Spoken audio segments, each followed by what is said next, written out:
ऐसे प्रतिभा के धनी जिनके जीवन का कण कण क्षण क्षण समाज को समर्पित है। और ये हम सभी का सौभाग्य है कि अपनी जनरल नॉलेज में कई प्रश्नों के उत्तर अलग अलग व्यक्तित्वों में जो हम ढूंढते हैं, ऐसे सारे व्यक्तित्व एक जगह जाकर मिलते हैं। ऐसे डॉक्टर चिन्मय पांड्या जी जो गुरुदेव माता जी के पथ का अनुगमन करते हुए श्रद्धेय डॉक्टर साहब जी के मार्गदर्शन में उसी विनम्रता से, उसी आत्मीयता से सुदूर आदिवासी क्षेत्र में जाकर अभी परिजन से प्यार से मिलते हैं और वैश्विक मंचों पर जाकर भी भारत का और सच्चे अर्थों में भारतीय संस्कृति का प्रतिनिधित्व करते हैं। अब अगले कुछ पलों में आपसे एक ही प्रार्थना, एक ही निवेदन है, माताएं बहनें अपने बच्चों को संभाल लें, अपने मोबाइल को बाकी लोग संभाल लें और आइए शांत चित्त होकर हम आमंत्रित करते हैं डॉक्टर चिन्मय पांड्या जी को, वो हम सभी को संबोधित करें। बहुत धन्यवाद गोपाल। मित्रों, परम पूज्य गुरुदेव परम वंदनीय माता जी की दिव्य उपस्थिति को साक्षी मानते हुए माँ गायत्री के पावन मंत्र के साथ मैं अपनी बात को आरंभ करना चाहता हूँ। माँ गायत्री का ये पावन मंत्र जो हम लोग कहने दोहराने जा रहे हैं, ये एक बड़े गंभीर संकल्प को लेकर के अवतरित हुआ मंत्र है। ये याद दिलाने का मंत्र है कि मनुष्य का जीवन हम लोगों को एक सौभाग्य के रूप में भी मिलता है और एक संभावना के रूप में भी मिलता है। एक ऐसी संभावना के रूप में मिलता है जहां पर यदि व्यक्ति का जीवन, व्यक्तित्व, चिंतन, भावनाएं दूषित हो जाएं, तो इसी मनुष्य को दुष्ट बनते, पापी बनते, अपराधी बनते वक्त लगता नहीं। और वहीं पर यदि चिंतन आलोकित हो, व्यक्तित्व प्रकाशित हो, भावनाएं उदार हो जाएं, तो उसी मनुष्य के जीवन में हम लोग सिद्ध, संत, ऋषि, मुनि, महात्मा को जन्म लेते देख पाते हैं। नीचे गिर गए तो उंगलीमाल कहते हैं और ऊपर उठ गए तो बुद्ध बन जाते हैं। इसी मनुष्य के जीवन के अंदर पशु बनने की संभावना भी विद्यमान है और परमात्मा बनने की संभावना भी विद्यमान है। दिनकर ने लिखा है, पूंछ झड़ी रोमांत झड़े, पशुता का झड़ना बाकी। बाहर से तो व्यक्ति बदल गया, पूंछ झड़ी रोमांत झड़े, पशुता का झड़ना बाकी है, बाहर बाहर तन संवर गया, मन का संवरना बाकी। वो जो मन को संवरने का ज्ञान है वो गायत्री का ये पावन मंत्र देता है। मनुष्य के व्यक्तित्व को, चेतना को, मनुष्य के आध्यात्मिक उत्कर्ष को संभव बनाने का जो मंत्र है वो गायत्री का ये पावन मंत्र है। और उसकी लौकिक अलौकिक उपलब्धियां मिल उसे पाती है जिसका जीवन, जिसकी भावनाएं, जिसका चिंतन ईश्वर के प्रति, परमात्मा के प्रति, भगवान के प्रति समर्पित हो पाता है। एक बड़ी प्यारी घटना आती है कि एक नेत्रहीन व्यक्ति था, जगन्नाथपुरी के मंदिर में रोज दर्शन के लिए जाता है और पंक्ति में जब लगता है तो अनेकों लोगों की दृष्टि तो भगवान की ओर होती है। किसी को पता भी नहीं चलता कि एक नेत्रहीन व्यक्ति हमारे पीछे पंक्ति में लगा है। कभी किसी की कोहनी लगती, कभी किसी का धक्का लगता है। सारे झटकों को, सारे आघातों को सहता हुआ, नित्य पंक्ति में लगता हुआ, लाइन में लगता हुआ भगवान के दर्शन को जाता था। पुजारी ने एक दिन रोक लिया, रोक करके उससे पूछा कि भैया तुम रोज आते हो? बोला हाँ। क्यों आते हो? तुम्हें तो भगवान दिखाई भी नहीं पड़ते। वो व्यक्ति बोला कि मुझे भगवान दिखाई नहीं पड़ते, पर भगवान को मैं तो दिखाई पड़ता हूँ। मैं यहाँ पर उनकी हाजिरी लेने के लिए नहीं आता हूँ, मैं यहाँ पर अपनी हाजिरी देने के लिए आता हूँ। जो गायत्री का मंत्र है वो यही याद दिलाता है कि हमारे अंदर की चेतना यदि ईश्वर से जुड़ जाए तो उसकी उन्नति, उसका उत्थान, उसका उत्कर्ष सुनिश्चित हो जाता है। तो दीप महायज्ञ का अवसर है। परम पूज्य गुरुदेव ने, परम वंदनीय माता जी ने जो चिंतन दिया, जिस दीप महायज्ञ को करने के लिए हम लोग आकर के बैठे हैं, उसका उद्देश्य यही है।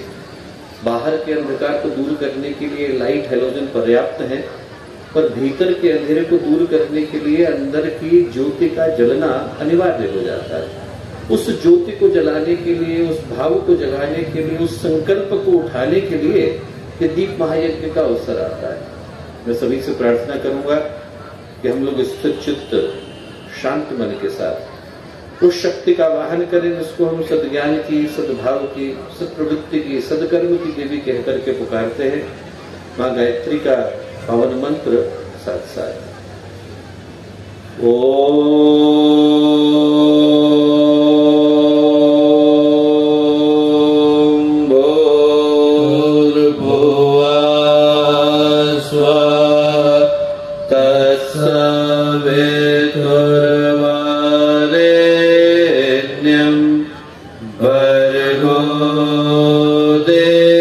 देवस्य धीमहि है धियो यो न प्रचोदयात्।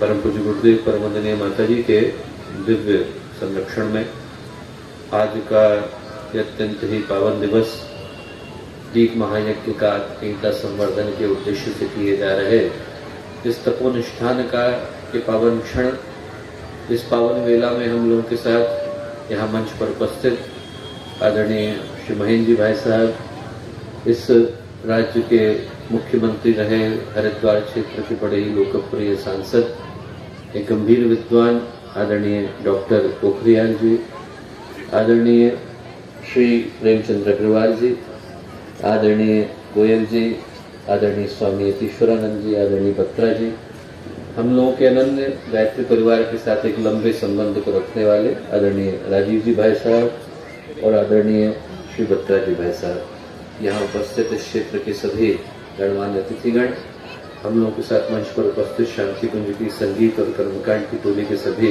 सम्मानित सदस्यगण, देव संस्कृत विश्वविद्यालय के विद्यार्थीगण, भाइयों बहनों और प्यारे मित्रों, आज देवभूमि उत्तराखंड की इस पावन धरती पर उपस्थित हो पाने का सौभाग्य हमको मिला। एक ऐसी भूमि पर उपस्थित हो पाने का सौभाग्य मिला जिसको गंगा के अवतरण का सौभाग्य प्राप्त है। नगाधिराज हिमालय की ये भूमि, वो भूमि जहाँ पर सप्त ऋषियों ने तपस्या करी, भगवान राम की तपस्या को देखने का, महर्षि पातंजलि की तपस्या को देखने का, आचार्य शंकर की तपस्या को देख पाने का सौभाग्य इस भूमि को मिला। संतों की, साधकों की, योगियों की और तपस्वियों की ये भूमि, इस भूमि पर आज जब उपस्थित हो पाने का सौभाग्य हमको मिला, और गायत्री परिवार के लिए तो ये भूमि इसलिए विशिष्ट है क्योंकि इसी भूमि पर परम पूज्य गुरुदेव ने, परम वंदनीय माता जी ने अपने ज्ञान को, अपने चिंतन को, अपनी चेतना को, अपने व्यक्तित्व को एक अद्भुत शिखर पर, उत्कर्ष पर पहुंचाया। मुझे अभी भी याद है कि जब गुरुदेव के 24 गायत्री के महापुरुष शरण संपन्न हुए तो बिरला जी के सुपुत्र गुरुदेव के पास 11 करोड़ रुपए लेकर के पहुंचे। सन 51 की बात थी, और गुरुदेव के चरणों में रखे और गुरुदेव से बोले कि गुरुदेव आप एक सोने का मंदिर बनाइए। गुरुदेव ने कहा बेटा पैसे में छूता नहीं, तेरे लूंगा नहीं, पैसे वापस लेकर के जा। और उनसे बोले कि वसंत एक बात बता कि भगवान सोने के मंदिर में बैठे और बाहर व्यक्ति को खाने को नहीं मिले तो भगवान को कैसा लगेगा। बोले बनाना है तो तू स्कूल बना, कॉलेज बना, हॉस्पिटल बना, वो भगवान के मंदिर है। बोले हमको बिठाना होगा तो भगवान को सोने के मंदिर में नहीं, लोगों के दिल के अंदर बिठाएंगे। आप शांति कुंज के अंदर आइए, आपको शांति कुंज में गायत्री का मंदिर मिलेगा और गायत्री के मंदिर के चारों ओर शीशे लगे हुए मिलेंगे। उस पर गुरुदेव ने लिखा दिया है कि मनुष्य भटका हुआ देवता है। उद्देश्य एक ही था कि व्यक्ति भगवान को प्रणाम करे पर अपने अंदर छुपे हुए भगवान को न भूले। ये वो भूमि है जहाँ पर गुरुदेव ने तपस्या के, ज्ञान के, विद्वत्ता के अंतिम शिखर को छुआ। गायत्री परिवार के लिए तो हर दृष्टि से सौभाग्य की भूमि रही। उस भूमि पर आज जब उपस्थित हो पाने का अवसर हमको मिला है तो मैं हर व्यक्ति से कहूंगा जो यहाँ पर उपस्थित है वो एक गंभीर संकल्प को लेकर के जाए। मात्र दीपकों को जलाने के लिए आपको आमंत्रित करने का उद्देश्य नहीं था, वो काम आप घर पर बैठ करके कर सकते थे। एक मोमबत्ती की जरूरत होती है, एक अगरबत्ती की जरूरत होती है, एक माचिस की जरूरत होती है। इसके अलावा तो दीपकों को जलाने के लिए न आपको ट्रेनिंग लेने की आवश्यकता है, न प्रशिक्षण लेने की आवश्यकता है और न पुरुषार्थ करने की आवश्यकता है। यदि आज यहाँ पर आ पाने का अवसर हम लोगों को मिला तो ये अवसर मिला ही इसलिए है कि इस अवसर को हम लोग सौभाग्य में बदल सके। जीवन में अवसर आते हैं और उसी के जीवन में सौभाग्य में बदल पाते हैं जो उन क्षणों के मूल्य को, महत्व को, मर्म को समझ पाने की स्थिति में होते हैं। नहीं तो भगवान भी आते हैं, दरवाजा खटखटाते हैं, पर यदि हम लोग उसको समझ पाने की स्थिति में न हो, उसके मूल्य को, अर्थ को, मर्म को, महत्व को न समझ पाए तो भगवान को खाली हाथ जाना पड़ता है। अवसर सौभाग्य में उन्हीं के जीवन में बदल पाते हैं जो उन क्षणों के मूल्य को समझ पाने की स्थिति में होते हैं। आज से 450 वर्ष पूर्व महाराष्ट्र की भूमि पर एक बड़ी अद्भुत घटना घटी। घटना क्या घटी? घटना ये घटी कि एक 12 साल का लड़का था, नाम था नारायण, विवाह करने के लिए गया। और जैसे ही विवाह करने के लिए गया तो जो शादी कराने वाले पंडित थे, पुरोहित थे, उनने वर और वधू का लग्न किया, दोनों का दुपट्टा बांधा और जोर से बोले सावधान। महाराष्ट्र में परंपरा है सावधान बोलने की। सावधान कहना था कि उस नारायण के हृदय में विचार आया और संकल्प पौधा कि मुझसे सावधान होने को क्यों कह रहा है। तुरंत उनके मन में विचार आया कि इसलिए कह रहा है कि न जाने कितने वर्षों की प्रतीक्षा के बाद ये मनुष्य का जीवन मिला है, न जाने कहां कहां में भटका, कौन कौन सी योनियों में घूमा, और तब जाकर आज इस मनुष्य के जीवन को प्राप्त करने का अवसर मिला। क्यों मिला? ढूंढना तो अनिवार्य है। बस उनने शादी के मंडप को त्यागा, त्र्यंबकेश्वर के पास तापली का जंगल है, वहां जाकर के बैठे, और जब 12 साल के बाद दोबारा उठे तो उनका नाम समर्थ गुरु रामदास हो गया। आप सोच के देखिए कि घटना कितनी साधारण थी। घटना इतनी ही थी कि शादी कराने वाले पंडित ने सावधान होने के लिए कहा। न जाने कितनों को कहा होगा और न जाने कितनों ने सुना होगा। न शादी कराने वाले पंडित सावधान हुए और न शादी करने वाले वर वधू सावधान हुए, पर एक के जीवन में क्रांति घट गई। क्रांति घटाने के लिए बाहर की घटना अनिवार्य नहीं होती, भीतर की मनस्थिति अनिवार्य होती है। और जो आज का दिन है, मैं कहूंगा कि जब दीपक जलेंगे तो वो दीपक हमें सावधान करने के लिए आ रहे हैं, ये याद कराने के लिए आ रहे हैं कि मनुष्य का जीवन है न जाने कितने वर्षों की प्रतीक्षा के बाद मिला है। हम लोग गीता में पढ़ते हैं तो गीताकार के मुंह से निकलता है, जब भगवान विराट रूप दिखाते हैं तो गीताकार कहते हैं दिव्य सूर्य सहस्र, इतना प्रकाश भगवान के अंदर था जितना सहस्रों सूर्य के एक साथ उदय होने पर निकलता है। उस प्रकाश के अंश को लेकर हम लोग धरती पर आए। हर वो व्यक्ति जो यहाँ आकर के विराजमान है उसके अंदर वही चेतना तो विद्यमान है। ईश्वर अंश जीव विनाश। आप उपनिषदों को पढ़े तो उपनिषद में ऋषि कहते हैं शृण्वन्तु विश्वे अमृतस्य पुत्रा आये धामानि दिव्यानि तस्तु। अरे सुनो तो सही, अमृत के पुत्र हो, प्रकाश के पुत्र हो, परमात्मा के पुत्र हो, विधाता के पुत्र हो, अपने अंदर की संभावना को व्यक्ति पहचान करके तो देख। हम लोग यहाँ आकर के बैठे हैं इस सत्य को, इस शाश्वत सत्य को स्मरण करने के लिए आकर के बैठे हैं कि वो चेतना जिसने इस पूरे विश्व ब्रह्मांड को बनाया आपके अंदर बीज रूप में विद्यमान है। बाहर का प्रकाश आए, बाहर का आलोक आए, बाहर की पवित्रता आए, बाहर की प्रखरता आए, और उसके साथ अनिवार्य हो जाता है कि वो प्रकाश हमारे भीतर भी एक मशाल को जला करके जाए। उद्देश्य यही है कि हर व्यक्ति के अंदर का संकल्प, हर व्यक्ति के अंदर का सौभाग्य जागे। यदि हम लोग महापुरुषों की दृष्टि से देखें तो ये जो मनुष्य का जीवन है एक अप्रतिम, अतुलनीय, अविस्मरणीय सौभाग्य के रूप में मिलता है। गधा, बिल्ली, कुत्ता, घोड़ा, न जाने क्या क्या व्यक्ति बनता है, पशु, प्रेत, पिशाच, पत्थर, न जाने कहाँ कहाँ से गुजरना पड़ता है, और तब जाकर बड़े भाग मनुष्य तन पावा, सुर दुर्लभ सुध ग्रंथ ही गावा। बड़े भाग्य से मनुष्य के जीवन को प्राप्त करने का अवसर मिल पाता है। और वो मनुष्य का जीवन जिसको हम देवी ईश्वरी सौभाग्य कह करके पुकारते हैं, यदि आज उसकी समीक्षा मूल्यांकन करके देखें तो ऐसा लगता है कि व्यक्ति भटक कहाँ गया है। वो शरीर जो हम ईश्वर के पास से लेकर गया है, शरीर माध्यम खलु धर्म साधनम, उसी शरीर के माध्यम से जहाँ से धर्म सधता है, आज वो शरीर बीमारियों का हेडक्वार्टर बन गया है। एक एक व्यक्ति के शरीर के अंदर इतनी तकलीफें आ गई कि व्यक्ति रोटी तो 2 ही खा पाता है, गोलियां 20 खानी पड़ती। सर्दी है, जुकाम है, फ्लू है तो फैशन में आ गए, एक सीजन में नहीं होते हैं तो व्यक्ति को खाली खाली लगने लगता है। और डायबिटीज है, लिपिडीमिया है, कोलेस्ट्रॉल की बीमारी है, हाइपरटेंशन है, ये बाय 1 गेट 1 फ्री के ऑफर में मिल रहा है। डायबिटीज के साथ व्यक्ति को कोलेस्ट्रॉल भी मिल जाता है और थोड़ा ब्लड प्रेशर भी मिल जाता है। शरीर गया। मन की स्थिति ये हो गई है कि हर व्यक्ति के मन में न चाहते हुए भी हजारों टेंशन आकर के विद्यमान हो गई। इतनी परेशानी हो गई है कि वो दिन दूर नहीं है दोस्तों कि 500 रुपए का टिकट लगेगा, लंबी लाइन लगेगी, हम लोग म्यूजियम खोलेंगे। लोग क्या देखने के लिए जा रहे हैं? अंदर एक आदमी हंस रहा है, उसको देखने के लिए जा रहे हैं। मुस्कुराता व्यक्ति तो मिलता नहीं। शरीर गया, मन गया। इतनी परेशानी हो गई कि एक व्यक्ति मुस्कुराता हुआ सड़क पर निकल जाए तो उसको देख करके 20 को टेंशन हो जाती है कि भले आदमी को मिल क्या गया है जो मुझे नहीं मिला है। इतनी परेशानी आदमी लेकर के बैठा है। मैं आपको सत्य घटना बताता हूँ। हम लोग मुंबई में थे, बहुत बड़े इंडस्ट्रियलिस्ट आए, बड़े दुखी हो गए। मैंने कहा क्यों दुखी है, इतना रो क्यों रहे हैं? बोले भैया इस बार बड़ा नुकसान हुआ। मैंने कितने का हुआ? बोले 1 करोड़ का हुआ। अरे मैंने कहा बहुत ज्यादा का हो गया, गुरुदेव चाहेंगे तो अगली बार पूरा हो जाएगा। तो उनकी पत्नी बोलेगी भैया इनकी बात मत सुनना। मैंने कहा क्यों? बोले अरे 15 करोड़ का फायदा सोच करके बैठे थे, 14 करोड़ का फायदा हुआ है, नुकसान नहीं हुआ है। 15 करोड़ का फायदा सोचा था तो 14 करोड़ का फायदा, 1 करोड़ का नुकसान नजर आ रहा है। मन ऐसा हो गया है कि यदि टेंशन नहीं है तो व्यक्ति इजाद करने की स्थिति में है, कहीं ना कहीं से आविष्कार कर लिया जाए। शरीर गया, मन गया, भावनाएं गई। भावनाओं में व्यक्ति इतना संवेदनशील हो गया है कि छोटी छोटी बातें व्यक्ति को इतनी गहरी चुभ जाती है कि किसी ने घर में कुछ कह दिया, व्यक्ति घर से निकला, रेल की पटरी पर जाकर कटने की सोचने लगता है। शरीर गया, मन गया, भावनाएं गई। प्रश्न उभरता है कि यदि मनुष्य के जीवन का यही मूल्य है, यही उद्देश्य, यही अर्थ है, तो इसके लिए ऋषि इतना तड़पते क्यों नजर आते हैं? कारण क्या? जो आज के दीप्यज्ञ का अवसर है वो याद दिलाने के लिए आया कि इसका कारण एक ही है। जो मिला उसके मूल्य को हम लोग भुला बैठे।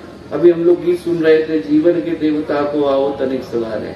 वो जो उद्देश्य है वो यही कि जो मिला, हीरा मिला है, व्यक्ति कंकड़ समझ करके बैठा है। गुरुदेव ने प्रज्ञा पुराण में कथा लिखी है। एक व्यक्ति था, उसने पढ़ा कि हमारे यहाँ से जो नदी बह रही है, नदी के किनारे जो पत्थर पड़े हैं, उन पत्थरों में से एक पारस का पत्थर है, मिल जाए तो हर चीज सोने में बदल जाएगी। अब दिखने में सारे पत्थर एक जैसे हैं, तो कैसे पता चलेगी कौन सा पारस का पत्थर है? उसने नियम बनाया, रोज सुबह लोहे का बुरादा लेकर के घूमने के लिए निकलूंगा, पत्थर उठाऊंगा, बुरादे में घिसूंगा, सोना बन गया तो ठीक, नहीं तो पत्थर को उठा के पानी में फेंकूंगा, दोबारा उसी पत्थर को नहीं उठाना पड़ेगा। नियम बहुत बढ़िया था। समस्या क्या थी? मनुष्य का मन। आप रोज एक ही काम को करो तो आदत में बदल जाता है, क्यों कर रहे हैं व्यक्ति भूल जाता है। उसके साथ भी ऐसा ही हुआ। हफ्ता गुजर गया, हफ्ते तक तो याद था कि पत्थर उठाना है, बुरादे में घिसना है, पानी में फेंकना है, क्यों? भूल गया। हफ्ता गया, महीना गया, 1 साल गया, 10 साल गया, 20 साल गया, एक दिन पत्थर उठाया, बुरादे में घिसा, पानी में फेंका, आगे बढ़ा और देखा बुरादा सोने में बदल गया था। हाथ का पारस का पत्थर निकल गया। वो जो पारस का पत्थर है वो मनुष्य का जीवन है। आपको विवेकानंद बनना है, आपको गुरुदेव बनना है, आपको महर्षि अरविंद बनना है, आपको रमण महर्षि बनना है, आपको जो बनना है वो बनने के लिए यही अवसर तो मिला है। एक दिन भगवान चेकआउट का नोटिस भेज देगा तो व्यक्ति को खाली ही करना पड़ेगा। जो अवसर मिला है उसके मूल्य को व्यक्ति समझ पाए तो जीवन सौभाग्य में, संगीत में, एक खुशबू में बदल जाता है। जो आज का दिन है वो यही याद दिलाने के लिए आया कि हमारे लिए सबसे बड़ा उपहार भगवान कुछ दे सकते थे तो जीवन ही दे सकते। व्यक्ति मोबाइल के लिए तड़पता है, पर यदि स्क्रॉल करने वाली अंगुलियां नहीं होंगी तो करेगा क्या? व्यक्ति टीवी देखना चाहता है पर देखने वाली आंखें नहीं होंगी तो करेगा क्या? व्यक्ति म्यूजिक सुनना चाहता है पर सुनने वाले कान नहीं होंगे तो करेगा क्या? जो मिला है इससे बढ़कर के दूसरा उपहार इस संसार में दूसरा हो नहीं सकता। दोस्तों, जो आज के दीप्यज्ञ का अवसर है वो यही याद दिलाने के लिए आया कि यदि किसी एक देवता को हमें साधना है तो उस देवता का नाम जीवन है। हमारे अंदर के जीवन को यदि हम साधने, हमारे अंदर के आत्मीयता को हम लोग बढ़ा लें तो जीवन में सौभाग्य सौभाग्य बरसता नजर आता है। सबसे बड़े आश्चर्य की बात यह है कि व्यक्ति चाहता प्यार है, हर व्यक्ति को भूख भावना की लगी, हर व्यक्ति प्यासा अपनत्व के लिए, यही तो चाहता है कि मेरी बातों को समझने वाला, मेरी बातों को जानने वाला कोई अपना मिल जाए। पर भागता किसके पीछे है? पैसे के पीछे। मिलेगा कैसे? आप सोच के देखिए। एक कहानी लिखी है गोरकी ने कि एक व्यक्ति था, किसान था, उसने कहीं पर पढ़ा कि वहां पर जमीन मुफ्त में मिल रही है। अरे मुफ्त में मिल रही है तो मैं भी लेकर के आता हूँ। गया, गांव के प्रधान से पूछा कि भैया आप लोग जमीन मुफ्त में दे रहे हैं? बिल्कुल मुफ्त में दे रहे हैं। क्या करना पड़ेगा? कुछ नहीं करना पड़ेगा। सवेरे का सूरज उगेगा, हम आपको 4 झंडियां पकड़ाएंगे, आप लेकर के भागना। जितना उत्तर में भाग गए उतना भागना, पहली झंडी गाड़ देना, पूर्व में दूसरी गाड़ना, पश्चिम में तीसरी गाड़ना, दक्षिण की चिंता मत करो, हम लोग यहाँ पे खड़े हैं, जितना नाप लिया वो आपका है। बस। बोले हाँ, आज तक किसी को मिला क्यों नहीं? बोले अरे सवेरे दौड़ो तो पता चले। सवेरे का सूरज होगा, उनने 4 झंडियां पकड़ाई, उसने भागना शुरू करा। जितना भागा उतना मन का लालच बढ़ा, यहां से लेकर के रोशनाबाद तक सब मेरा ही मेरा है। उसको लगा कि जब मुझे ही मिलने वाला है तो मैं एक दिन में खाने के बगैर रह लूंगा, उसने अपना टिफिन फेंक दिया। पानी के बगैर रह लूंगा, पानी फेंक दिया। कपड़े उतार दिए, ज्यादा दूर पहुंच जाऊंगा। 2 बजे याद आया झंडी गाड़नी थी गाड़ी की। पूरब में गया दूसरी गाड़ी, पश्चिम में गया तीसरी गाड़ी। गोरकी ने लिखा है सूरज रहा था डूब, खाना खाया नहीं था, पानी पिया नहीं था, बिना कपड़ों के साइबेरिया में भाग रहा था। वो जो अंतिम रेखा थी उससे 6 फीट पहले आकर के बेहोश हो गया। जब होश आया तो देखा चंद्रमा निकल आया है, आधी रात हो रही है, पूरा गांव इकट्ठा है, ताली बजा रहा है। उन्होंने कहा भैया तुम तो बहुत दूर आ गए, बाकी के लोग लालच में इतना पड़े कि आज तक लौटे नहीं है, झंडियां ही काट रहे। तो उसको लगा मैं इतने दूर तक आ गया तो हो सकता है मुझे डिस्काउंट में कुछ मिल जाए। ये जो 6 फीट रह गया है, उसने पूछा इसका आप क्या करोगे? जो गांव का प्रधान था बोला तुम्हारे मरने की प्रतीक्षा कर रहे हैं, इसमें तुम्हारी कब्र खोदेंगे, तुमको गाड़ेंगे, इतनी ही जमीन तुम साथ लेकर के जाते हो, 6 फीट अंडरग्राउंड लेकर के कोई जाता नहीं, भागता हर कोई है। तो जो जिंदगी की खूबसूरती है वो व्यक्ति के व्यक्तित्व के केंद्र में है। जो आज का दिन है वो यही याद दिलाने के लिए आया है कि हमारे हाथ में जो है उससे ज्यादा कीमती कुछ नहीं। आपका जो परिवार है, आपके जो बच्चे हैं, आपके जो अपने और आपके जो संबंध हैं, यदि वो सुधर जाते हैं तो इससे बढ़कर के जीवन में और सौभाग्य दूसरा आ नहीं सकता। हमारे को जो मिला उसकी खूबसूरती को पहचान ले तो जीवन सौभाग्य में बदल जाता है। अंत में बस एक कहानी सुनाकर, सत्य घटना सुनाकर बात को समाप्त करूंगा और वो संदेश हरेक के लिए मूल्य का हो जाता है। महारानी होलकर का नाम आपने सुना होगा। बहुत ही जुझारू महिला थी, बहुत ही कम उम्र में वो रानी बनी और उनके व्यक्तित्व की विशालता इतनी थी कि उनने एक अंत से लेकर कामाख्या से लेकर नीचे तक के सारे मंदिर बनाए। उधर सोमनाथ से लेकर ऊपर तक के पशुपतिनाथ तक का मंदिर महारानी होलकर का बनाया हुआ है। 29 साल तक लड़ती रही। एक दिन जो है उनने अपने पंडित जी को बुलाया। पंडित जी से कहा कि पंडित जी मैं इतने दिनों तक युद्ध करती रही, मेरा बड़ा मन था कि मैं गीता पढ़ूं, गीता नहीं पढ़ पाई। आप ऐसा करिए कल गीता लेकर के आइए, रोज एक एक श्लोक सुनाइए, उस श्लोक के ऊपर मैं चिंतन करूंगी, मनन करूंगी और धीरे धीरे करके पूरी गीता मुझे याद हो जाएगी। बोले हाँ महारानी मैं कल से ले आता हूँ। अगले दिन वो गीता लेकर के आए, गीता खोल दी, गीता का पहला श्लोक पढ़ना शुरू करा।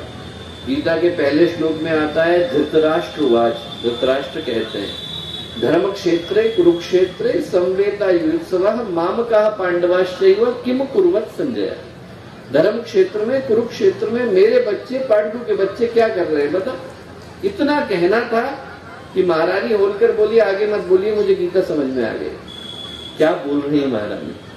पंडित जी बोले कि अभी तो गीता शुरू नहीं हुई है, 700 श्लोक है, भगवान तो गीता के दूसरे अध्याय में बोलेंगे, अभी तो कोई ज्ञान की बात हुई नहीं। जो कहानी का विलन है वो बोल रहा है धृतराष्ट्र, वो भी कोई काम की बात नहीं बोल रहा है। ये कह रहा है कि क्या हो रहा है युद्ध में बता। बोले नहीं आप फिर से बोलिए। उन्होंने कहा धर्म क्षेत्र कुरुक्षेत्र, इतना बोलना था। हमने कहा रुक जाइए, आप कह रहे हैं धर्म क्षेत्र कुरुक्षेत्र और मैं सुन रही हूँ क्षेत्रे क्षेत्रे धर्मम कुरु। जिसको जो क्षेत्र मिल गया उसमें वो धर्म करे। बोले मेरी दृष्टि में गीता का इतना ही सार है। हमें जहां ऊपर वाले ने बिठा दिया, हमें ऊपर वाले ने पिता बना दिया, हमारे ऊपर वाले ने हमें पुत्र बना दिया, भाई बना दिया, बहन बना दिया, पति बना दिया, पत्नी बना दिया, टीचर बना दिया, दुकानदार बना दिया, डॉक्टर बना दिया या नागरिक बना दिया। हम बेहतर बन जाते हैं तो हमारे जीवन में अध्यात्म अपने आप अवतरित हो जाता है। जो अध्यात्म है वो बड़ा सीधा है, सरल है, स्पष्ट है। जो करने को मिला, जो दायित्व मिला उसे व्यक्ति भावना के साथ करे, ईश्वर का अनुदान समझ करके करे और वो करने का भाव आता है तो हम जहां पर है वहां पर ईश्वर की चेतना को पहुंचाने का माध्यम बन जाते हैं।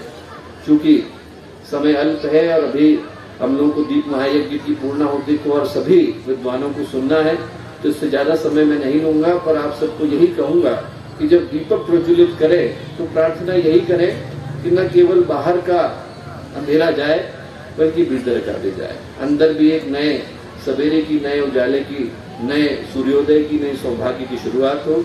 आप सबके जीवन में ईश्वर का अनुदान अहर्निश बरसे, ऐसी प्रार्थना पूज्य गुरुदेव से, वंदनीय माता जी से, मां गायत्री से है। सभी को बहुत सारी शुभेच्छाएं, सभी को बहुत सारी मंगल कामनाएं।